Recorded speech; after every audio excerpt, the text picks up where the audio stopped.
샬롬 삼국지 6번째. 그러니까 그자는 무엇라고 하더냐. 빙긋 웃으면서 너는 힘을 뽐내기를 좋아하는구나. 네가 구태여 길고 무거운 창을 쓰겠다면 나는 청령도로 받아주마 라고 했습니다. 그래, 지금 그들은 어디 있느냐. 성박 토묘 뒤에 숲으로 간다고 했습니다. 알았다. 그렇잖아도 내 성 안으로 들어갈 참이었다. 유비는 그렇게 대답하며 천천히 누상촌으로 걸음을 옮겨 놓았다. 소삼의 얘기로 미루어 확실히 장비의 상대는 예사 내기가 아닌 것 같았다. 말보다 주먹이 먼저 나가는 난폭하고 조급한 장비가 고분고분 그의 정에 응했을 뿐만 아니라 대뜸 자신의 으뜸 무기인 사물을 들고 나선 것으로도 얼마나 상대적으로 위협감을 느끼고 있는지 짐작이 갔다. 유비 형님, 모두 끌어모을까요? 돌아서는 유비의 등 뒤에서 소삼이 이렇게 물었다. 그 역시 어지간히 질려있는 모양이었다. 그럴 필요 없다. 유비는 따르는 패거리 중에서 가장 힘세고 날랜 것이 장비였다.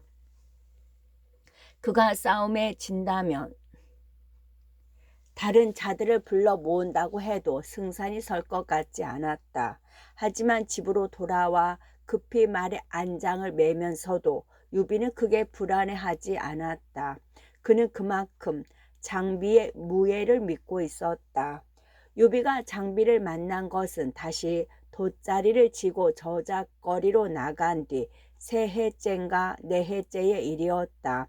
그때 장비는 유비보다 1살 아래인 19살이었으나 벌써 그 유별난 힘과 난폭함으로 탁현의 저작거리를 휩쓸고 있었다.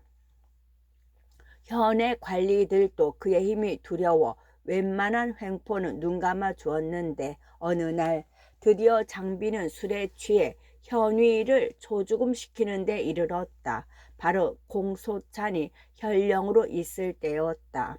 공소찬은 갑조를 풀어 장비를 잡아들이려 했으나 갑졸들은 워낙 장비의 용력이 뛰어나 어쩌지 못하다가 술에 떨어져 잠든 뒤에야 짐승 올 듯 하고서야 감옥에 가둘 수 있었다. 공손자는 깨어나는 대로 관리를 상하게 한 죄를 물어 저작거리에서 목을 벨 작정이었다. 그때 유비가 나서 장비를 구해 주었다. 진작부터 장비의 용맹과 무예를 높이 보던 유비는 먼저 공손찬을 찾아가 간청을 하고 한편으로는 존숙 유원기의 재물을 빌려 병신이 돼 누운 현인의 가족들을 달랬다. 유비가 없었더라면 장비는 틀림없이 죽은 목숨이었다. 장비는 술에 취하면 천하의 개망난이었지만 깨어나면 은혜도 알고 의리도 아는 사내였다. 자기를 구해준 것이 유비인 것을 알자 그는 그 길로 달려와 유비와 사귀기를 정했다. 한낱 돗자리 장수에 지나지 않지만 평소에도 온화한 미소 뒤에 숨은 이상한 위험 때문에 행패를 부린 적이 없었다는 점도 두 사람이 쉽게 친할 수 있었던 이유가 되었다.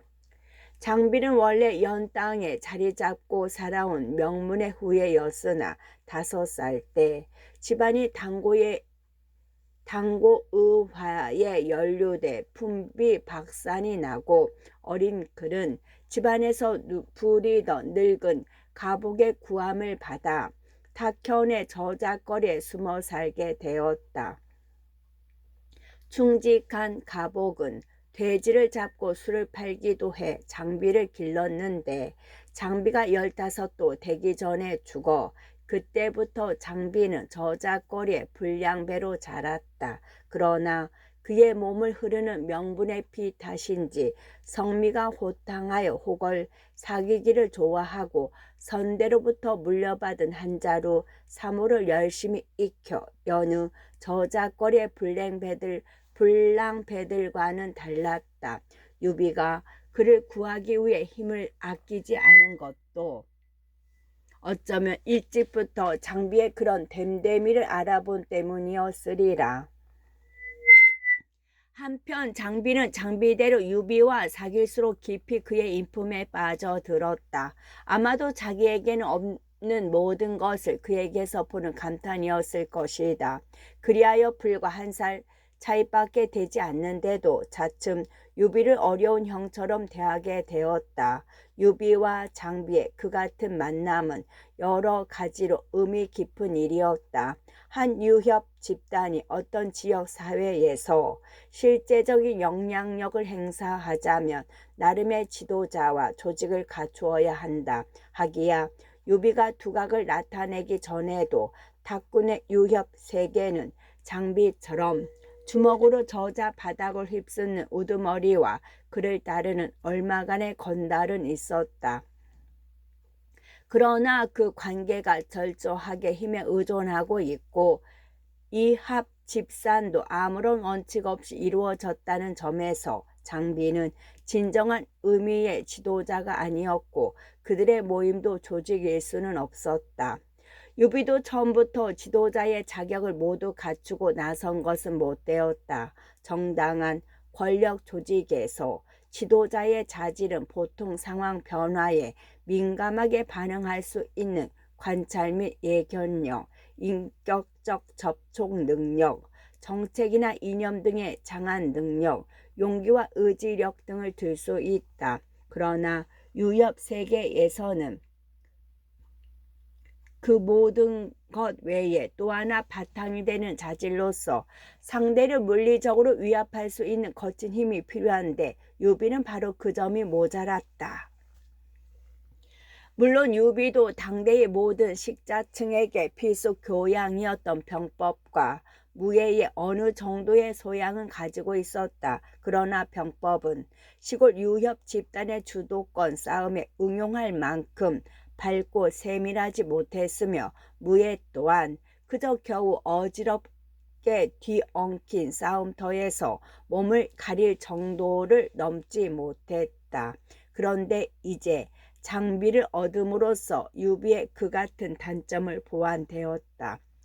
장비를 자신의 두 팔이나 다름없게 쓸 수 있게 되자 탁군의 유협 세계에서는 거친 힘이 있어서도 지혜와 배경에 있어서도 유비를 능가할 사람이 없어졌다.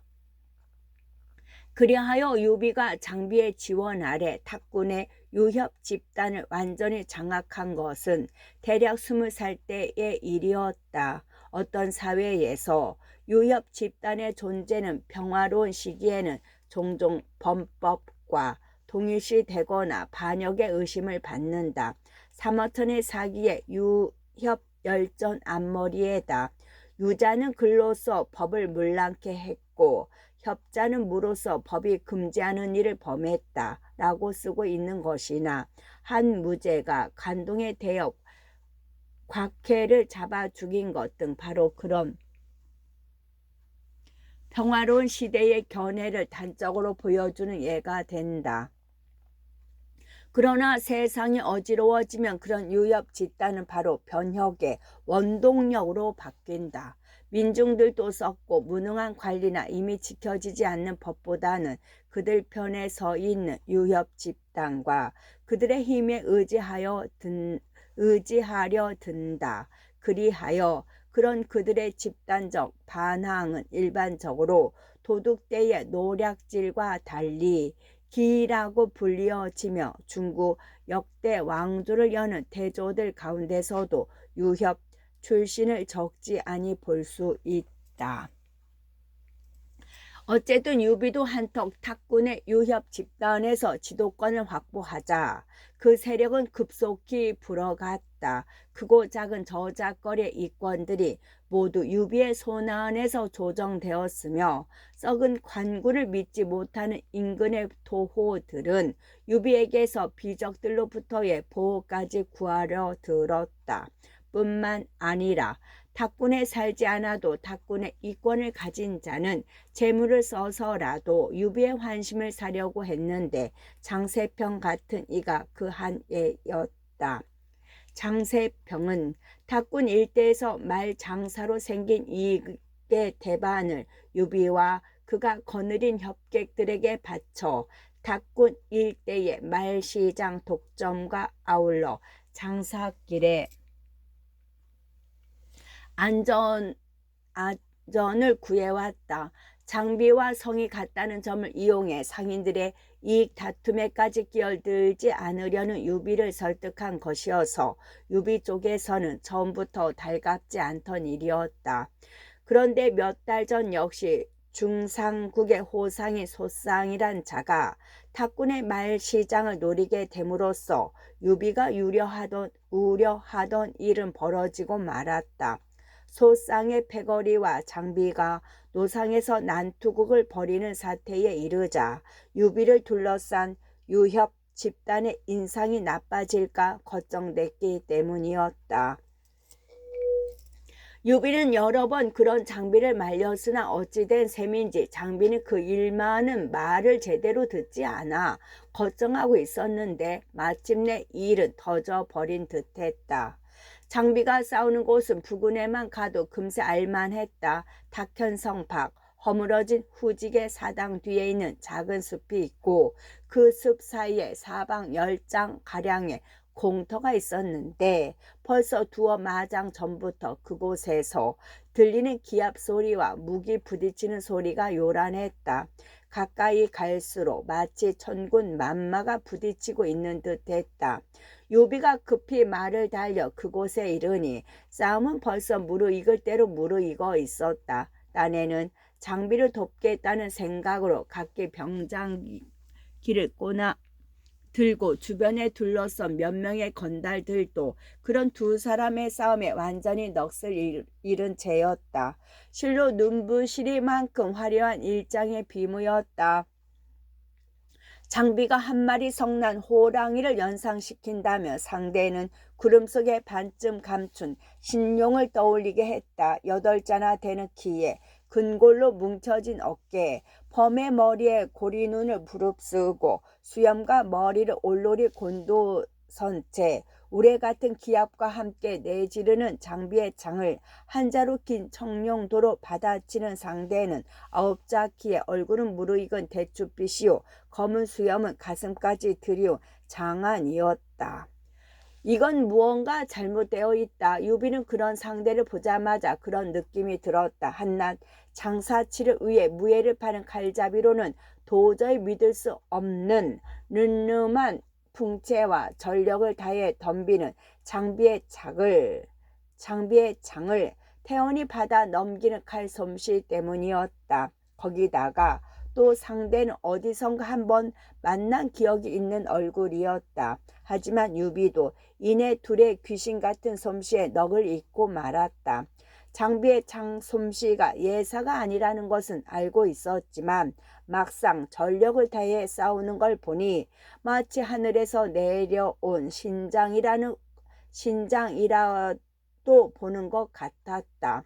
뱀의 몸통처럼 길고 구불구불한 장날은 살아서 꿈틀거리듯 상대의 급소를 찌르고 후볐다. 그러나 상대의 청룡도 또한 칼끝이 눈이라도 달렸는지 그때마다 장비의 창끝을 밀어내며 후리고 베었다. 한참이나 싸움 구경에 취했던 유비가 번뜩 정신을 차린 것은 장비가 치른 천지가 떠나갈 듯한 고함 소리 때문이었다. 좋다, 이 촌놈아, 나와 함께 천합을 싸워보자.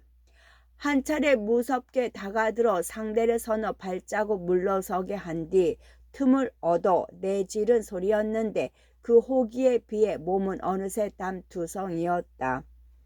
그렇지만 다시 청룡도를 그어오는 상대는 무거운 무기를 쓰는 사람답지 않게 숨결이 평온했다.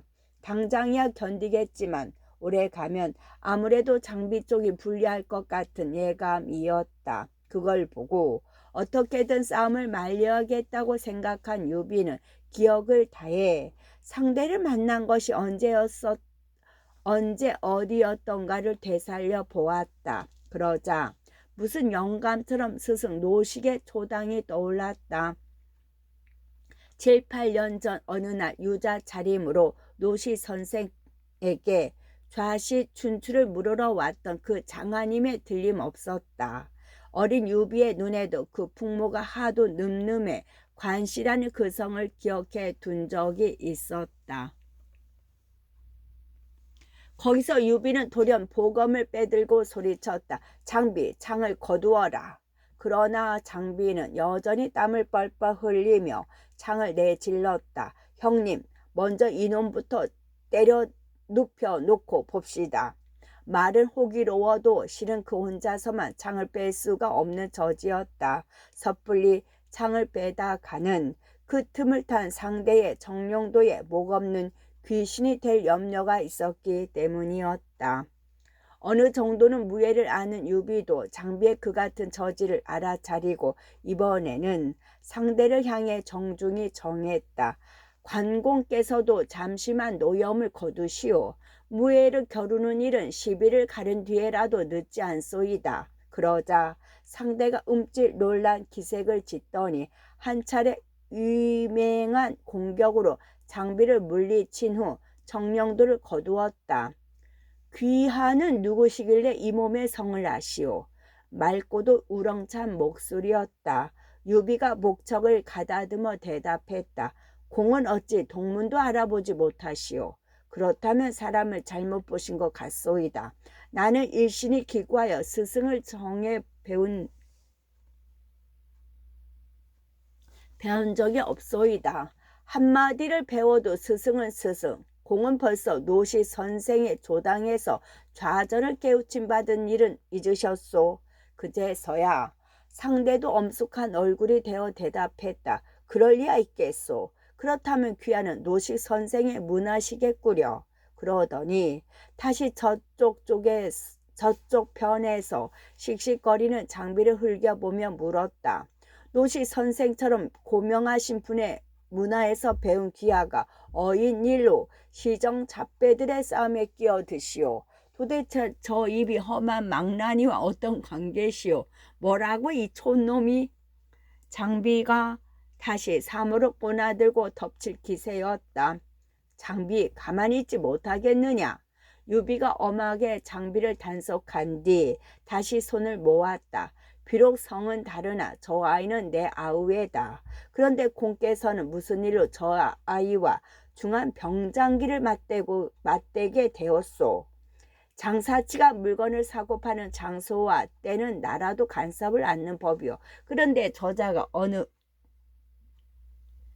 간사한 장사치에게 팔려 닭군을 그에게만 독점시키고 있다기에 그 이치를 타일러 주려 했으나 말을 들을 귀가 뚫려 있지 않아 부득불 이 정령도로 훈계를 하려 한 것뿐이요.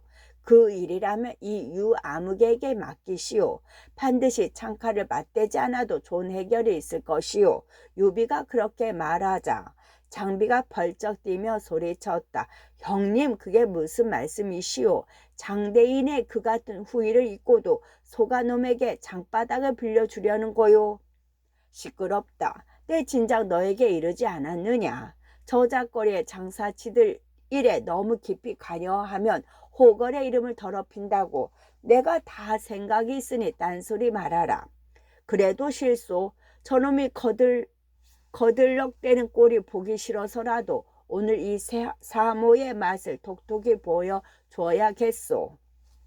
장비, 너 다시 이 형을 보지 않으려고 이러느냐? 네가 정의 창 솜씨를 뽐내고 싶거든 먼저 이 형의 칼부터 꺾고 싸우든지 말든지 해라. 금세라도 창을 내지르며 상대에게 달려들 것 같은 장비를 보검까지 쳐들어 보이며 억누른 뒤에야 유비는 다시 관시성을 쓰는 사내에게 향했다. 실은 내가 공에게도 묻고 싶은 게 있어. 무엇이오? 내가 듣기로는 좌전이 힘주어 말하는 것은 대의와 명분이라 했소. 그런데 오늘의 시비는 공이 그토록 깨우치고자 했던 좌전의 가르침과 반드시 맞지는 않는구려. 그게 무슨 말씀이시오? 공은 내 아우의 허물만 나무라고 계시나 따지고 보면 공 또한 소쌍이라는 장사치의 이익을 위해 칼을 빼는 셈이 되니 그게 어찌 대의 명분을 아는 호걸의 저사일 수 있겠소. 그러자 상대의 얼굴에 언뜻 무연한 기색이 떠돌더니 목소리가 흐려졌다. 이놈이 나선 것은 소쌍의 이익을 위해서가 아니라 장아무개란 장사치의 행패가 미워서였소. 군자는 궁하다고 해서 함부로 말을 돌리지 않는 법이라 들었소. 그렇다면 공은 소쌍이란 장사치와는 전혀 무관하시단 말씀이요? 그렇지는 않소. 나는 지난날 그에게 약간의 후의를 입은 적이 있소이다. 사내가 솔직히 그렇게 대답했다. 유비도 그런 그의 태도에 봄바람처럼 부드러운 미소로 대답했다. 그것 보시오. 그렇다면 장세펑의 후의를 입은 적이 있는 내 아우의 허물만 어찌 탓할 수 있겠소. 하지만 그렇다고 굳이 공의 허물을 들추자는 뜻은 아니오. 다만 내 아우의 입장도 공께서 헤아려 달라는 뜻일 뿐이요. 공이 원하시는 바는 꼭 이루도록 해드리겠소. 유비는 그렇게 말하면서 들고 있던 칼을 칼집에 꽂고 새삼 두 손을 모으며 말했다.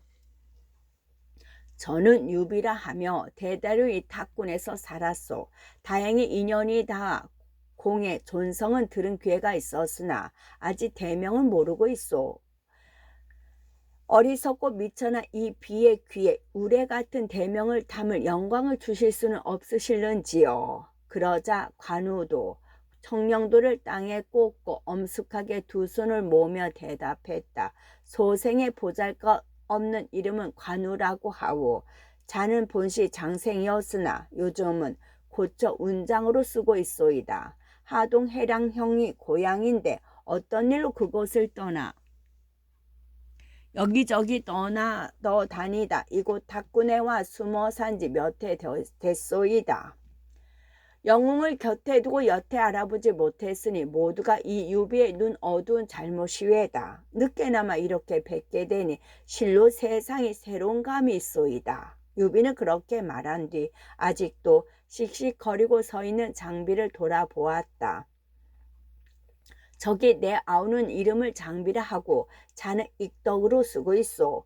본시 옛 연나라 명분의 피를 받았으나 난세를 만나 간신배의 잠소로 일족을 잃고 어릴 때부터 이곳 저작거리에서 자랐소이다.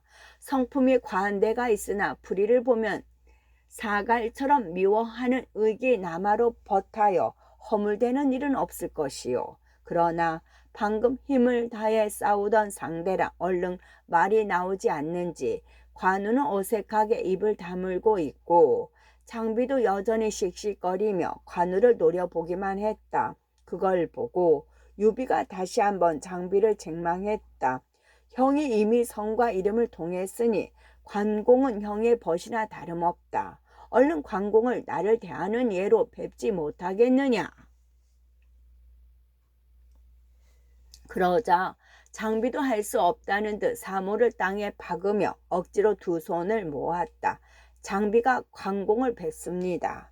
목소리는 아직도 질그릇이 깨질 듯 거칠었다. 관우도 공손히 손을 모아 답례했다. 장공을 만나 이 관우도 기쁘오이다. 얼른 보아서는 어색하기 짝이 없는 통성명이었다. 그렇다면 우리 이제 주루로 자리를 옮겨 함께 얘기를 나누는 것이 어떻겠소? 장비와 관우 두 사람이 마지못해 화해를 한 걸 보고 유비가 다시 그렇게 제의했다. 그리고 관우가 뭐라고 대답하기도 전에 마침 어물어물 다가오는 소삼에게 명했다. 너는 지금 즉시 내 말을 타고 성 안으로 달려가 깨끗한 주루 하나를 비우고 향기로운 술과 좋은 안주를 준비케 하라. 그 말에 장비는 금세 안색까지 환해졌다. 술이라면 사족을 못 쓰는 그이기도 했지만 그보다는 평소에 그토록 술을 금하던 유비가 스스로 술자리를 마련하게 하니 아니 기쁠 수 없었던 것이었다. 그러나 관우는 아무래도 선뜻 마음이 내키질 않는 모양이었다. 공손히 두 손을 모으며 사양을 한다. 뜻은 고마우나 하회를 기다리는 이가 있어서. 그게 누구시오? 소상이 그 수하들과 함께 나를 기다리고 있소이다. 그 일이라면 염려 마시오. 사람을 보내 소상에게 부리는 사람과 마피를 이끌고 성 안으로 들으라고 하시오. 나와 아우가 공과 함께 있는 한 아무도 그 앞을 가로막는 자는 없을 것이오. 그러더니 다시 장비를 향했다. 장비, 너는 지금 사람을 장대인에게 보내 우리가 있는 주루로 모시고 오도록 하라. 유비가 그렇게 말하자 관우도 어느 정도 그 뜻을 짐작했는지 자기를 따라온 장정들을 불러 청룡도를 건네주며 말했다. 그럼 너희들은 먼저 돌아가거라. 그리고 속상에서 방금 들은 대로 이르고 거처를 정한 대로 우리가 있는 주루를 찾게 하라. 그러자 장비도 사모와 함께 졸개를 돌려보냈고 셋은 곧 어깨를 나란히 하고 성 안으로 돌아갔다. 그렇게 세 사람이 웬만한 결말을 짓게 된 경위를 자세히 살펴보면 유비에 대한 장비의 고분고분함은 물론 관우의 순수한 응종도 얼른 이해하기 어려운 데가 있다. 유비가 한 번 그의 목숨을 구해 전 적이 있다지만 그 한 번의 은의로는 아무리 의리를 중시하는 유엽 세계의 일이라 해도 장비의 복종은 지나친 감이 있었다. 마찬가지로 관우 역시 노식에게 몇 번 좌절을 깨우침 받은 적이 있다 해도 정식으로 노식의 문화에 든 것은 아닌 만큼 유비의 한마디에 한창 불붙는 싸움에서 칼을 거둘 정도의 인연은 못 되었다. 하지만 그런 의혹에 대한 대답이야말로 유비의 가장 무서운 힘인 동시에 다른 사람에게서는 쉽게 볼 수 없는 중요한 재산이었다.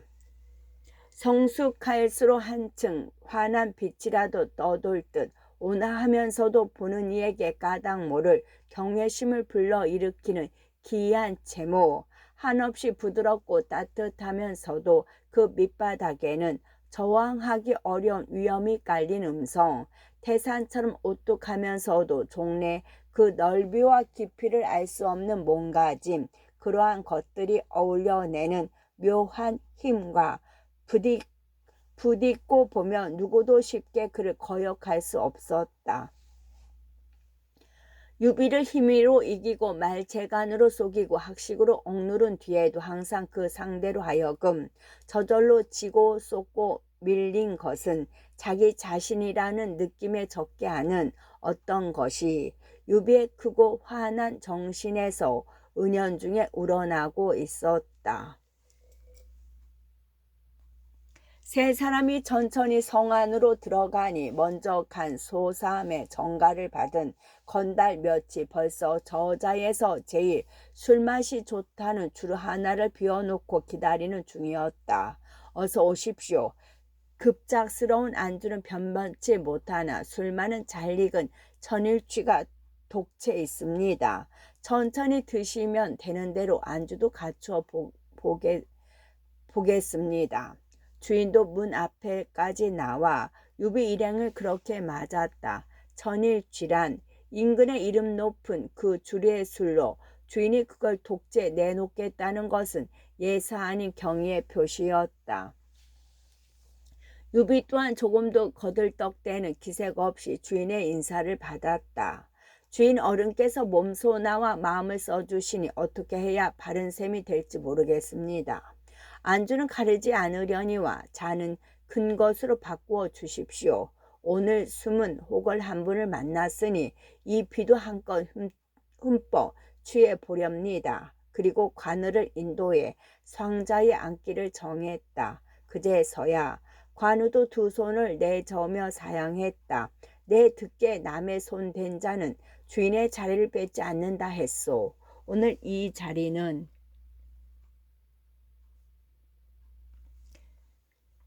깊은 바닷속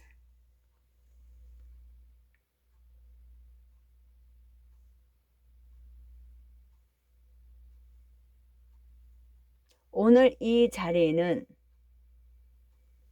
형장이 마땅히 주인이니 어찌 이 관아 무게가 높은 자리에 앉겠소. 그렇지 않소이다. 오늘 이 자리는 관공을 위해 마련했으니 마땅히 관공이 이 자리의 주인이요 사양하지 마시오. 유비는 다시 그렇게 권했으나 관우가 재차 사양하자 할 수 없이 상좌를 없이 하고 셋이 평배로 술장에 둘러 앉았다. 내 이미 말했지만 관공께서는 신룡 같은 품자를 지니시고 어찌하여 우리 탁군 같은 궁벽한 곳에 몸을 숨기게 되시었소. 한 순배술이 돈 뒤에 유비가 진작부터 궁금하던 것을 물었다. 그 말에 관우의 짙은 눈썹이 꿈틀하며 미간의 한 줄기 수심이 어렸다. 그러나 조용히 긴 수염만 쓰다듬으며 얼른 입을 열지 않는 것으로 보아 분명 무슨 감추어진 까닭이 있으나 섣불리 털어놓기를 망설이는 눈치였다. 유비가 그걸 알고 얼른 말을 바꾸었다. 내가 공연한 말을 한 것 같소. 영락한 한나라 황실의 끄트머리 핏줄로 저자 바닥을 헤매는 나나 역시 멸망당한 가문에 겨우 살아남은 후예로 돼지 고기나 썰어 파는 장비의 안목으로 감히 공의 깊은 바다 같은 가슴속을 들여다보려 한 허물을 용서하시오. 뜻은 은근히 관우를 격동시키는 데가 있었지만 말투만은 겸손하고 성실하게 이를 데 없었다. 그러자 관우도 슬며시 마음이 움직이는지 천천히 입을 열기 시작했다. 당차는 말씀이요. 내가 잠시 망설인 것은 이 한 몸의 내력이 무엇 대단한 게 있어서가 아니라 쫓기는 데다 바로 간부이기 때문이었소. 굳이 알고 싶다면 말씀드리지 못할 것도 없소. 저희 못난 형제를 믿어주시니 더욱 몸둘 바를 모르겠습니다. 그런데 관부에는 무슨 일을 쫓기는 바 되셨소이까? 귀공들도 아시겠지만 우리 하동 해땅은 옛부터 소금으로 유명한 고시회다. 그런데 5, 6년 전 못된 도 한 놈이 한편으로는 관부에 줄을 대고 다른 한편으로는 힘께나 쓰는 건달들을 사 그 소금밭을 오로지 하고 소금 장수들의 고열을 빨기 시작했소. 특히 십상시의 우두머리 장양의 조카인 현영놈과 배가 맞아 형아 아우야 하며 지내니 그 폐해가 이만저만이 아니었소이다. 그래서 어느 날 두 놈의 술자리에 뛰어들어 모두 베어 죽여버렸는데 그게 관부의 쫓김을 받게 된 내력이오. 소쌍과는 어떤 사이시오? 옛저 해땅에서 소금 장수들의 뒤를 보아주고 있을 때 알게 되었소. 비록 장사치라도 도량이 넓고 헤아림이 밝아 깊이 마음을 허락하고 지냈는데 내가 관부의 쫓김을 받게 되자 그가 자기의 이익을 돌보지 않고 숨겨주었소이다.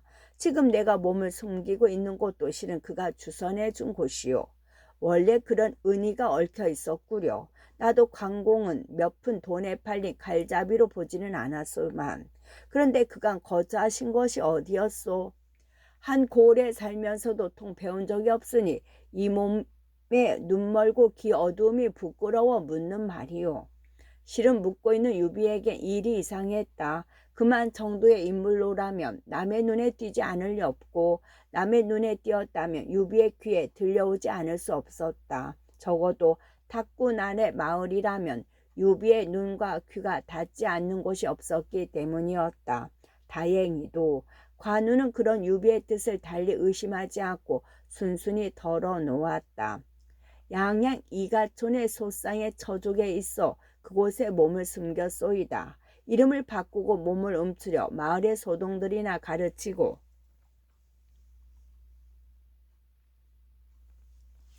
가르치고 있었으니 어찌 형장의 고명한 눈에 들 수 있었겠소. 역시 그러셨구려. 근래 그곳 젊은이들의 행실이 단정하고 학식이 늘더니 그게 모두 공의 감화를 받은 덕분인 것 같소. 과분한 말씀이요. 실은 내가 서책을 가까이 한 것이 그때 형장의 영사 되시던 노시 선생의 초당을 찾을 무렵이 처음이오. 그러나 재주가 모자르는 데다가 쫓기는 신세가 되다 보니 지금 더듬거리면서라도 읽을 수 있는 것은 춘추경 하나뿐이오. 그건 내게서 무슨 배울 게 있겠소. 그런 내게서 무슨 배울 것이 있겠소. 맹자께서 이르시기를 춘추가 만들어지니 난신적자가 모두 두려워했다 하였소. 천하의 대의 명분을 밝히는 필법의 엄중함이 추상 같으니 이 같은 난세에 그보다 더 적절한 가르침이 어디 있겠소. 그때 묵묵히 술잔만 비우고 있던 장비가 불쑥 관우에게 물었다. 그런데 형의 그 도법은 어디서 익히셨소? 아직도 목소리는 퉁명스러웠지만 마음은 완연히 부러진 것 같았다. 거푸 돌이킨 술로 기분이 좋아진 데다 관우 역시 자기와 마찬가지로 밝은 세상에서는 얻을 게 별로 없는 처지라는 걸 듣자 조금 전까지 느꼈던 맹렬한 적개심이 쓰러진 탓이었다. 거기다가 거칠게 살아온 그였지만 관우의 비범함을 알아볼 안목은 있었다. 이것저것 떠돌아다니다가 한숨어 사는 달인을 만나 몇 가지 도법을 흉내내게 되었소. 그런데 그건 왜 물으시오? 영웅이 영웅을 알아본다고 관우 또한 장비를 믿게만 보고 있는 말투는 아니었다. 내 이마에 땀이 솟게 하였으니 필경 비범한 스승을 두었으리라 싶어 물어본 거요. 그런 장비의 말투에는 관우의 정령도 솜씨에 대한 은근한 감탄이 배어 있었다. 관우도 비슷한 느낌인 듯 희미한 미소로 장비의 말을 받았다. 그건 서로 마찬가지요. 지난 5년 동안 관병의 추격도 받고 농림의 무리들과도 자주 맞닥뜨렸지만 아직 내 정령들을 100합이나 받아낸 사람은 장형뿐이었소. 장형이야말로 그 무서운 장법 어디서 배우셨소? 나야 뭐 그저 가학이요. 나를 길러준 노복이 사모와 함께 가만히 전해준 몇 가지 수를 홀로 연마한 것뿐이다. 뒷날 기회가 있으면 관영과 한 번 더 겨루어 보고 싶소만. 장비는 아직도 호승심을 버리지 못한 듯했다. 사모란 장법을 가르쳐준 늙은 종의 안악을 가리키는 말 같았다. 아마도 신분을 감추고 장비를 키운 선대의 호위부사. 유비가 그런 장비를 가볍게 나무랐다. 병장기란 흉한 물건이니라. 이제 우리가 서로 마음을 터놓고 사귀려는 터에 무엇 때문에 창칼을 다시 맞대려 드느냐. 내가 어디 피를 흘리며 싸우자고 했소? 형님은 공연히 사람을 몰아대지 마시오. 길고 짧은 것 한번 대보자는 뜻인 뿐이란 말이오. 그러면 네가 이긴 것 같으냐? 내가 보기에 너는 관공의 신기에 비하면 아직 멀었다. 그 말에 힘쓰는 일을 하면 누구에게도 지기 싫어하는 장비가 벌겋게 성을 냈다. 형님은 이 장비를 무얼로 보시오? 그렇다면 내 사모를 가져올 테니 관영도 다시 정령들을 내오시오. 장비는 금세라도 자리를 박차고 나설 태세였다. 간우가 미미하게 웃으며 그런 두 사람을 말렸다. 무예란 맞수가 겨루는 것 이상 훌륭한 연마가 없을 것이오. 유영은 너무 영재를 허물하지 마시오. 내 그러지 않아도 틈만 나면 영재와 어울려 시원찮은 도법을 더 가다듬을 참이었소. 거기다가 때마침 소상이 찾아들어 장비도 어물어물 주저앉고 말았다. 유비도 말로만 듣던 소상을 대하자 처음에는 뜻밖이라는 느낌이 들었다. 그저 막연히 돈푼깨나 긁어 모은 늙은 장사치로 생각했는데 막상 대하고 보니 30을 크게 넘기지 않은 듯한 영준한 젊은이였다. 거기다가 말투까지도 장바닥에서 잔뼈가 굵은 장사치와는 달랐다. 유, 장 두 분 대업이 높으신 이름은 우레처럼 들어오고 있었습니다. 이렇게 뵙게 되니 실로 이소 아무개의 광영이오시다. 결코 입에 발린 아첨 같지 않은 말이었다. 몇 번이나 그의 일꾼들을 때려 눕힌 장비까지도 정중하게 그의 예의에 답할 정도였다. 관대엽게도 실로 송구하기 짝이 없습니다. 술자리에서 내가 가볍게 내뱉은 말에 대엽께서 이토록 몸소 나서실 줄은 몰랐습니다. 유비와 장비에게 차릴 격식을 다 차린 소상은 다시 관우에게 그렇게 지사를 했다. 그 말투 어디에도 자신이 불우한 망명객을 돌봐주고 있다는 거드름을 찾아볼 수는 없었다. 관우도 의젓하기 그지없었다. 장세평이란 장사치가 너무한 것 같아 내가 잠시 분격했던 것 같소. 다행히 여기 이 두 분 형께서 이를 원만하게 주선해 주겠다 하시니 이 몸이 헛된 일을 한 것 같지는 않소이다. 한편으로 유비에게 은근히 약속을 상기시키는 말투였다. 그러나 유비가 무엇라고 대답하기도 전에 다시 술집의 문이 거칠게 열리며 한 중년 사내가 들이닥쳤다.